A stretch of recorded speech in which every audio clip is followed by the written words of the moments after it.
In continuing with our jail overcrowding series with Madison County Detention Center, we spoke to Judge Executive Reagan Taylor about the fiscal court's role in this and the steps moving forward with the rehab center that he wants to implement. We're trying to come up with solutions to the problem. You know, the thing with the jail doesn't only involve myself and the fiscal court and the magistrates and the jailer, but it also involves the court system. You know, there's we have Commonwealth attorneys and our county attorneys and our judicial judges. You know, we've tried to create some opportunities for other programs that maybe help a little bit of our overcrowding problem through a home incarceration program. So we've really tried to work and unite to create sort of a temporary fix, but we really haven't been able to accomplish that yet. So that gets into the healing center. How did that idea come about? Just really, I think it came about through all the informational meetings that we had with our jail task force. I was sitting here one day, Colleen and I brainstormed a lot, and we came up with an idea of, you know, why are rehabs not giving you the success rate that's really combating this epidemic? And when we looked at it and we started doing a lot of research, you know, you have a lot of 30-day, 60-day, 90-day treatments, maybe even 6 months treatments, maybe even year treatments.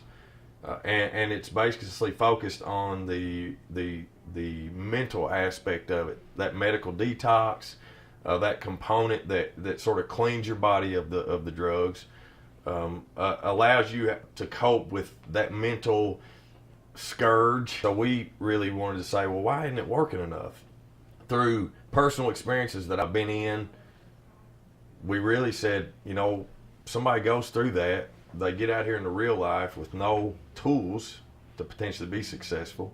They're not really set up on a path of success from a job opportunity, from an educational standpoint. Then the stresses of life start coming down on them again.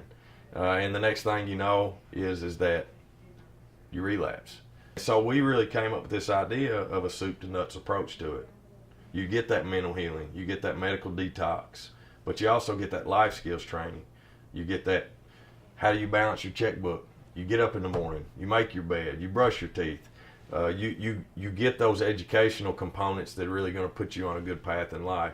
And you're not going to come out of this program and this process with a minimum wage job.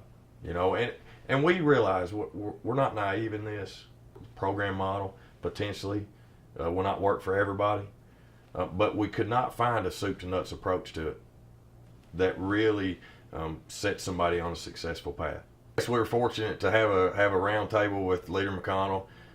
Very honored that he spoke up and really wanted to sit down with us and have a discussion. So I think it really speaks for our program and our idea.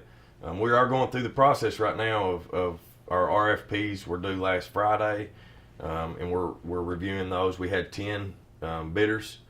And so we're reviewing those applications, those bids right now, and we look forward to presenting something to the fiscal court here in the next month or so. And two, you know, obviously we have to do our research. We have to look at this from an economic standpoint, from an efficiency standpoint. You know, the last thing I want to do is go spend $45–50 million on a new detention center. It's factual that incarcerating is not working.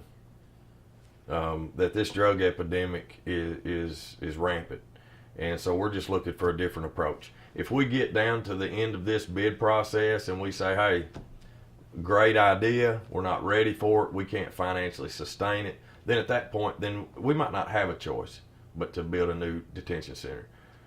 But we really want that to be our last resort. In the next segment, Judge Taylor explains where the funding stream will come from with this new public-private partnership and if this is feasible for the county. For WBON TV in downtown Richmond, I'm Marissa Hempel.